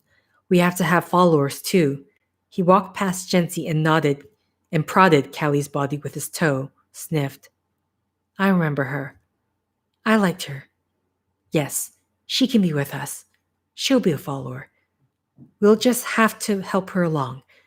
We'll carry her away from the marker and put her where it can reach her, and then she'll come back to life as one of our servants. Gensi rolled onto his back, eyes closed. He tried to push Isfin's word out of his words out of his head, but he couldn't. They had wormed their way too deeply in. Callie had been right, he realized. His brother was beyond help, beyond saving. He was mad. He couldn't acknowledge what the marker was doing, still lived under the delusion that it was helping him, even as it attempted to rewire everybody's brain, manipulated the dead into other forms, and attempted to destroy or transform everything around it. It wasn't a friend to humans, nor even a friend to just Isman. No, Gensi suspected it didn't think of humans as anything but fodder for accomplishing whatever goals of its own it had. But Isman couldn't see it. He had been with the marker too long, and his brain was strange, wrong, off, which probably made it worse, and made him all the more dangerous. No doubt the same thing had happened to Isfin that had happened to Gensi. The marker presenting itself to him, imprinting itself into his brain, trying somehow to spread knowledge of itself through the minds of others. That probably meant that others in this complex and others in the prison colony had experienced the same thing, that they now carried around with them the plans and the seed for the marker. He shuddered. What would happen if one of these people got off the planet? Was there some way the marker could control them? Would they suddenly have an uncontrollable urge to, what, share what they knew? What if that was the case? Then before long, maybe there'd be not one marker, but many, and that would mean the end of humanity. Or maybe it didn't mean anything. Maybe the images and the plans would simply be forgotten in time, and it wasn't dangerous. But was that a risk he was willing to take? It had to be stopped here. Still, Gensi tried to tell himself Isman would never do anything to put humanity at risk, but it rang hollow. Maybe if Isman was sure that he was putting humanity at risk, that was true, but Gensi wasn't even completely sure about that. But Isfin was so convinced that he knew what he was doing that he wasn't going to listen to reason, not until it was too late. And yet, Gensi had traveled millions of miles just to find his brother, to protect him, to save him. What was he to do? He could protect his brother, but he couldn't do so without potentially sacrificing everything and everyone else. Not just himself, not just lives already lost on the way to this moment, but perhaps every human life. He wasn't willing to sacrifice all that to save his brother. He just couldn't do it. But the question was, what was he willing to sacrifice to save all the rest of it?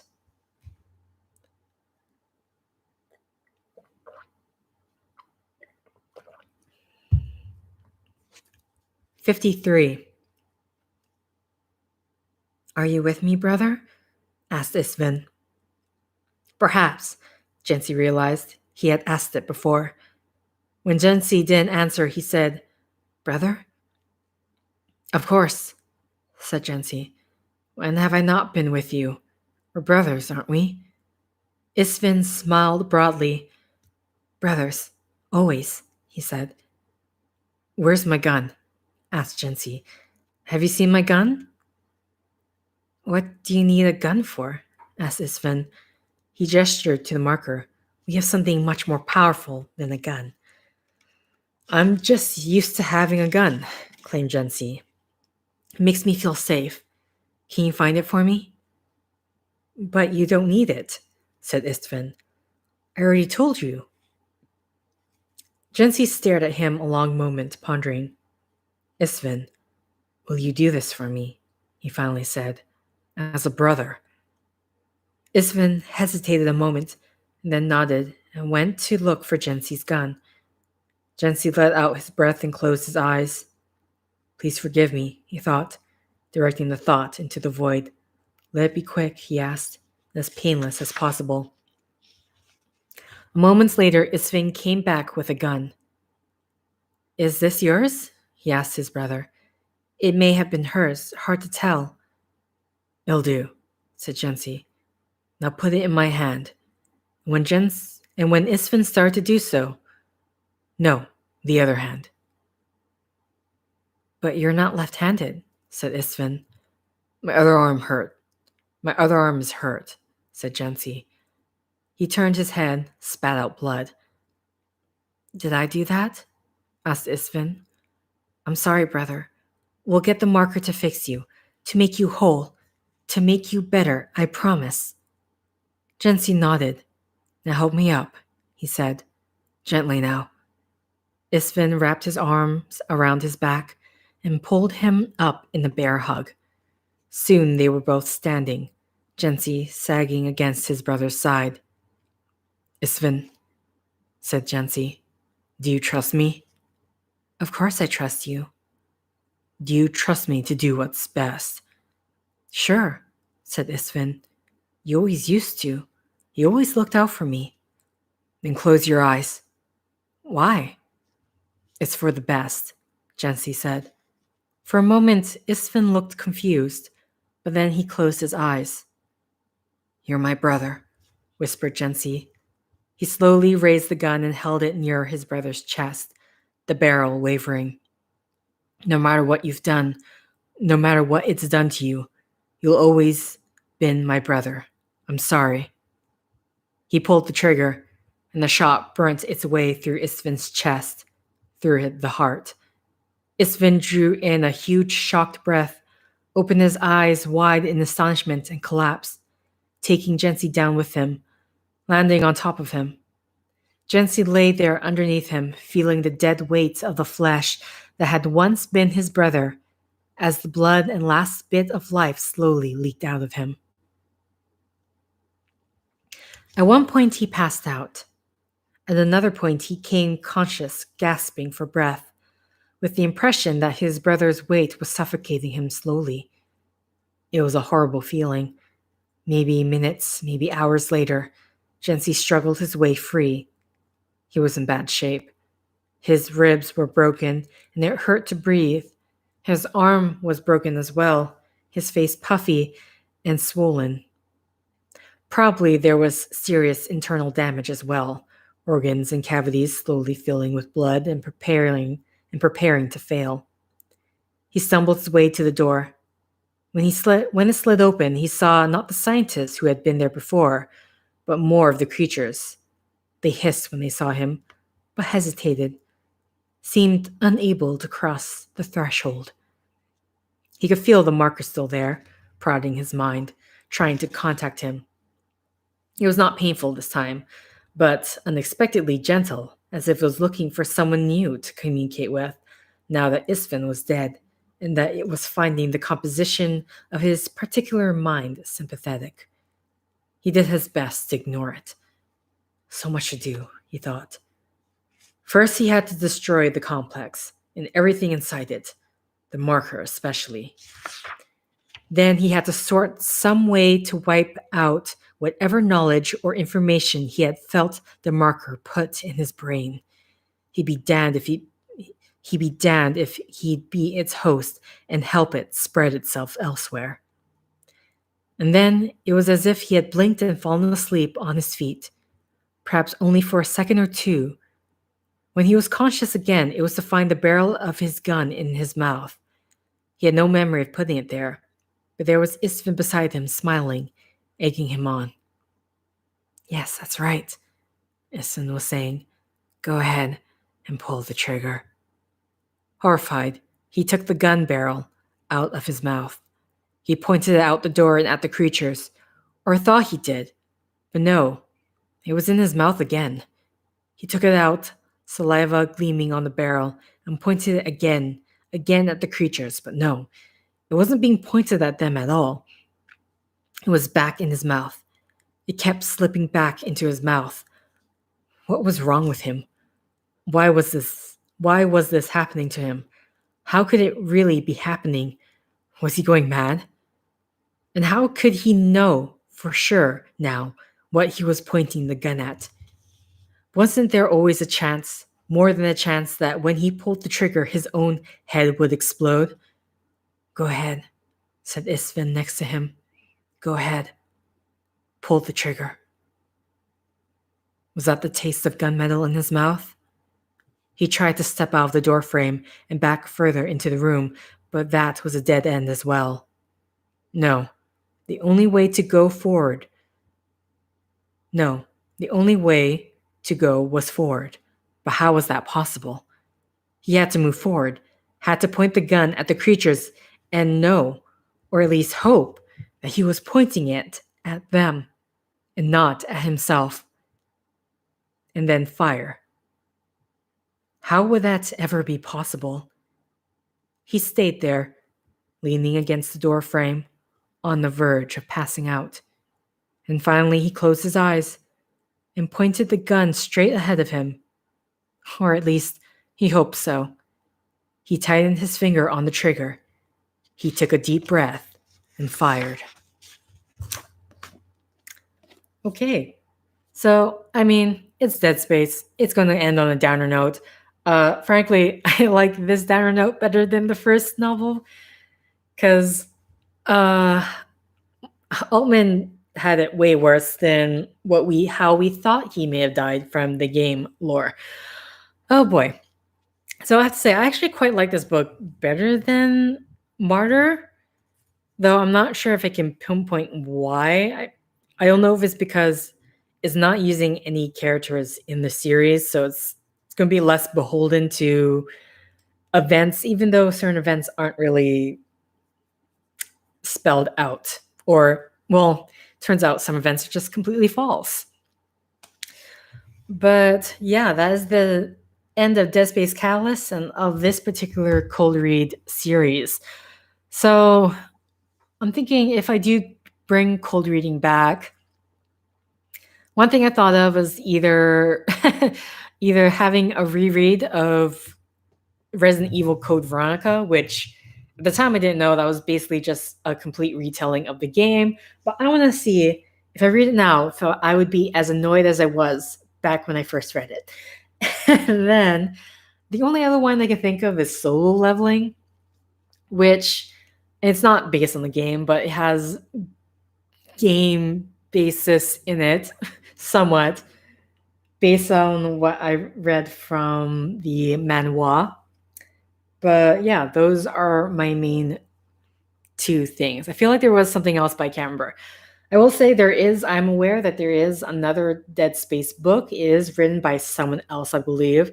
That said, it is a prequel to the third game, which I haven't played and I don't know if I am going to be playing it. So I'll end this Dead Space book series with that.